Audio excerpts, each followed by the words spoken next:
Year's, family. Happy New Year. New Year's. Looking all New Yearish and whatnot, James Jones. What's happening? Joy Taylor.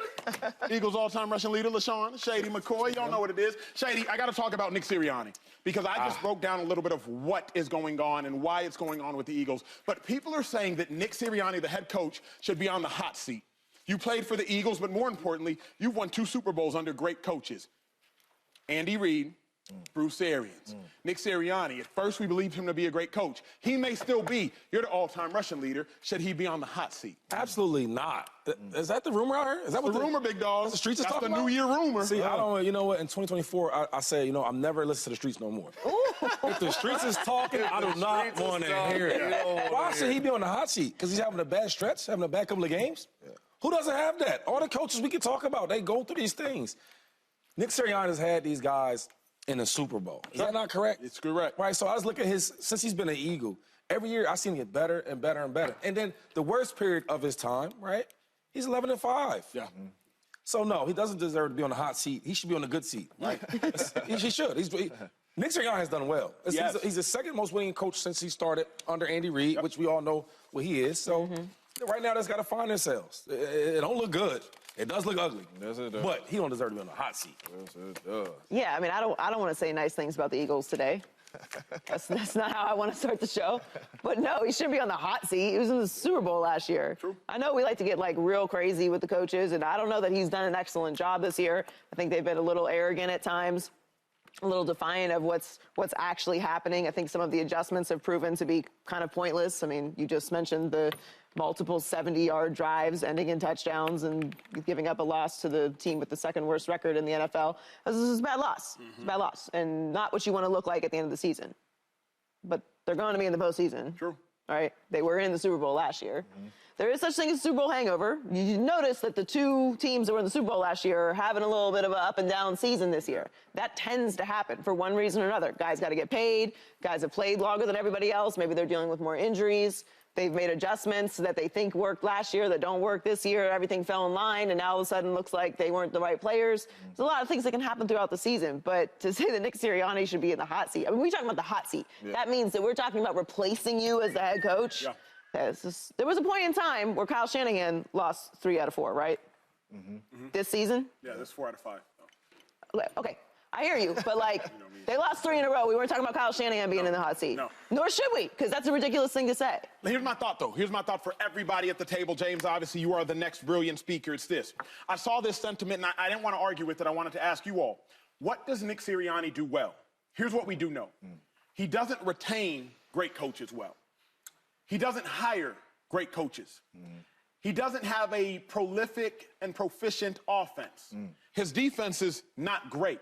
So the question then becomes, what does Sirianni do well? Yeah. When we saw Sirianni without Jalen Hurts last year, it was a very small sample size, but it was not good. Conversely, Andy Reid has become Andy Reid based upon not only what he's done with Pat, but what he does when Pat goes down. Yeah. Chad Henne, 98-yard drive versus the Jags in the playoffs. Matt Moore, I believe they go 3-1 while LeSean McCoy is there, if I'm not mistaken. Yep. You become great, not when everything's going great. No doubt. You prove your greatness when things are going wrong. So I'm simply wondering, what does Sirianni do so well that somebody should say, no, of course he shouldn't be on the hot seat? Yeah, well, my answer is no as well. I definitely don't think he should be on the hot seat because it's one thing he does do well, and that's win since he's gotten there. And we cannot put him in the conversations with the Andy Reids, with these great coaches, because he's not a great coach yet. He has not earned that, right? He's a really good coach in this league who should not be on the hot seat. He is in the playoffs, double-digit wins again. You know what I'm saying? Like, you come from the Super Bowl, you have double-digit wins, and yes, correct me if I'm wrong, but there's only one coach in NFL history that has not had a losing season, right? You know what I'm saying? So shout out Mike Andy Reid, the Bill Belichick, all these coaches that is just going to walk right into the Hall of Fame and say, I'm here, this is how I want my statue, whatever it is.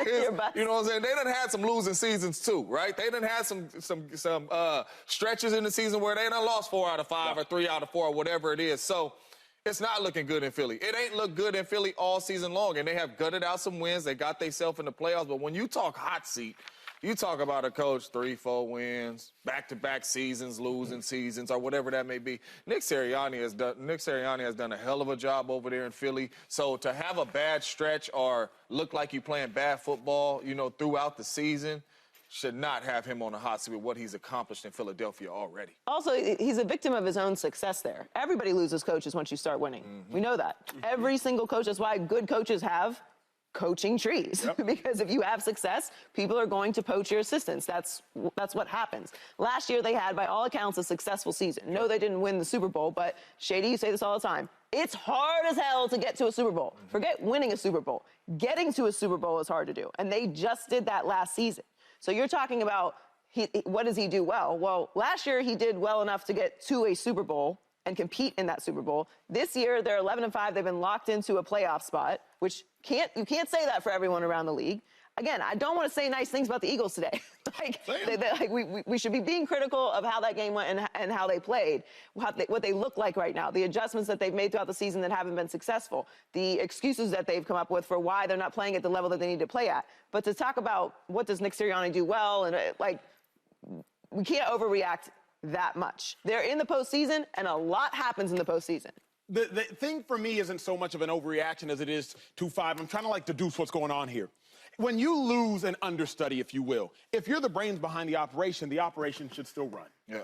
Kyle Shanahan lost Mike McDaniel. Mike McDaniel has proven to be brilliant, but Kyle Shanahan still balling. Yeah. Sean McVay lost Zach Taylor. Zach Taylor went to a Super Bowl, but Sean McVay still balling. Sean McVay lost Kevin O'Connell. Yep. Head coach of the Minnesota Vikings. Kevin O'Connell doing a really good job last year and this year, all things considered. Sean McVay still balling. Bill Belichick haven't proven to be a great overall coach, but he loses defensive mind after defensive mind after defensive mind after defensive mind, and he still has a great defense. What I'm wondering with Nick Sirianni, Shane Steichen, he gone. Head coach of the Colts. Yep. Colts looking good, all things considered. Jonathan Gannon just out-coached Nick Sirianni. Nick Sirianni, Jonathan Gannon, Eagles defensive coordinator last year. I'm just looking at it like... Well, I mean, he didn't look great. He brought them coaches on, right? We talking about what he did good, what he did bad. We talking about the coaching selection. He selected them coaches to be on the staff. They did well, so they went on. But all them coaches you just named, they all went through hard times. All of them. Belichick is still going through it. True. Right? So as much as we want to, blame him and put him on a hot seat, he shouldn't be in no seat. He should be in a big chair, right? Because he's done really well. When Doug Peterson left Philadelphia, we didn't know we was going to get something like this. True. I didn't know that. They were from Andy Reid, right? And after Andy, we had Chip. That went good for a couple of months. Then you bring in Doug Peterson. That went great. But what happened? They got rid of him, or he left. And then you bring on Nick Sirianni, and he's still holding it down. So to say hot seat, we look at all these other teams that's bad every year, and we don't even bring them up. Yeah. This guy's a playoff division winner. He went to the Super Bowl last year, and in the next 2-3 years, you know they're going back. Might not be this year because they don't look like it. They're in tough times. But next year, they're going to be up there in the top 5 teams. They're going to be up there. And the last thing, if you look at the coaches right now, today, not like years ago and all that, this today, you can't tell me he's not a top 7 head coach today. You can't tell me that. You bring up the Eagles might not go to the Super Bowl this year. James, I have to ask you the question. Yeah, we probably not going there, bro. I got to ask you the question. Because, James, you've been harping on this along with myself, I believe, the entirety of the season. The Eagles have not looked good. It does appear it's caught up to them. Yeah. You think Shady's Eagles are toast? Is it done? Is this a wrap? Was it a great season? 11, 12 wins. Congratulations. Yeah. But come to playoffs, are they toast? Yeah, man. We had Slim in here. Slim was next to Shady. Slim was turned up and all that. And we had Slim in here, and we all knew they still wasn't playing well. But they was finding ways to win.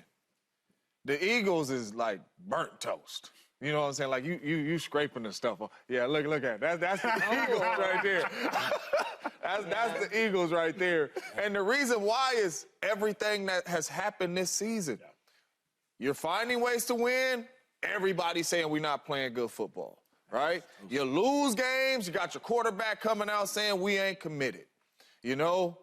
Then you lose another game to the Cardinals, you got people not wanting to talk to the media, you see the coaches and all that arguing on the sideline, From the get-go, I said, this is the Philadelphia Eagles. This is what they have shown us. We think it's going to change overnight. It's not. That is the Philadelphia Eagles, not playing consistent football. Last year, the defense was consistent. Jalen Hurts was consistent, not turning the football over. This year, the defense started off inconsistent. Jalen Hurts started off turning the football over, and we all wanted it to change overnight, but this is the Philadelphia Eagles. And now, I truly believe everybody at this desk is seeing that this is just the way the Philadelphia Eagles is going to play ball this year, and it's not going to change. Does that mean they can't go into the playoffs and win a game? No, because they got a lot of talent, right? They got playoff experience. So I'm not saying that they can't, which we'll get to that later. But they do have a lot of talent, but just playing the game the right way, they have not played the right way all season long. Like, I don't think it's a game the Philadelphia Eagles can go back to, watch on tape, whatever do, and say that's how we want to play football. And another thing is, like, as much as we want to blame the head coach, because the head coach is supposed to get the players in position to win, right? To make plays. I get that. But some of the stuff I'm watching, like you showing gap responsibility. That's something you've been doing for years, right? I'm a running back. I mean, obviously I did a tremendous, job playing, but I know that the gap. He has this gap. He has this gap. Like those small things, right? And then even on the third downs. It's 3rd and 5, 3rd and 4. Why are we playing off? Like, I don't care what the coach is saying, right? I know better. If it's 3rd and 1 and it's a running play and my normal split is at 8 yards in the backfield, I'm going to move up because I just know better. Just common sense. So as much as you want to blame the coach, it's hard because when I watch this tape and watch the games, guys are open. We missing them. Jalen's missing them. We dropping passes. Like, you can't blame all that on Nick. Yeah. Nick ain't out there. I mean, I don't know how well you know Nick. But he out there running no routes. Yep. You know what I'm saying? Nick, he doing as a coach. Got that little stomach on him now. Like, he ain't got no cleats. Yeah, so my thing's like, we can't blame him for everything. We can't do it. Toast, look, but if you got to eat the toast, though, like for survival. Yeah, it's going to take you a minute to chew on it. You need some water? Take a glass of water. Look, they don't look like a Super Bowl team. They don't look like a team that's scaring anybody in the postseason. And I think James is right. What they've looked like all season long is now coming back to bite them. The things that we were questioning about when they were on that winning streak, when they were looking good and acquiring all those wins early in the season, is now not paying its dividends because you're losing not only to good teams, you're losing to teams that you should beat. Correct. And you're not closing games out. That's really what's troubling about this loss, is that, okay, you're in it, they're back in it. Okay, it's an NFL team, they're playing for pride, they got stars on their side of the ball as well. But close the team out. What are you doing? That second half was abysmal. Yeah. And that's usually what's the separator, or has been at least for the separator for the Eagles this year, is that, okay, we might get into it, but we're going to win the game. And that's what they're not doing. So to say they're toast, like, look, once you get in the dance, there's a lot that can happen. They have a lot of talent, they have playoff experience. They've been there before, but I don't know how you can feel good or have any faith in what they're putting on the field right now. It's what they're putting on tape. The reason the Eagles are toast, in my mind, it's very, very, very, very simple. The Eagles cheated the process.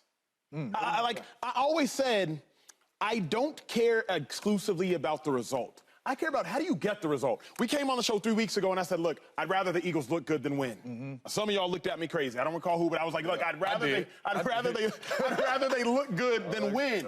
Because you gotta look good. And I go back to when your teachers in middle school would say, Acho, show your work. Because you can guess right and get the right answer, and not even guess right. You can memorize the multiplication table. I know 5 times 6 equals 30. But what happens when it's 5 times 600? I don't have that memorized anymore. So the Eagles, to me, they never showed their work. And now it's catching up to them against the Seahawks, against the Cowboys, against the Cardinals, against the Giants, even, if you will. Because I'm looking at it and I'm like, they just aren't. Not that they're not playing well. It's like what Shady said. They're not coached well. And it's not even Sirianni. What I finally realized, Shady, this morning watching the tape on my flight over here, I finally realized it's the position coaches. Because all the linebackers doing the same thing wrong. And all the D tackles doing the same thing wrong. And all the defensive ends are giving up contain. And all of the cornerbacks are messing up with their eye control. None of the linebackers are coming downhill. It's not, I can't even put it on Sirianni. I got to put it on the position coaches that spend 20 to 30 minutes every 3 hours with the individual. So the Eagles are toast because this isn't stuff you can fix in a week. This is stuff that's going to take an off season. Yeah. Subscribe here to get the latest from Speak, and go watch a few segments from our other shows on FS1.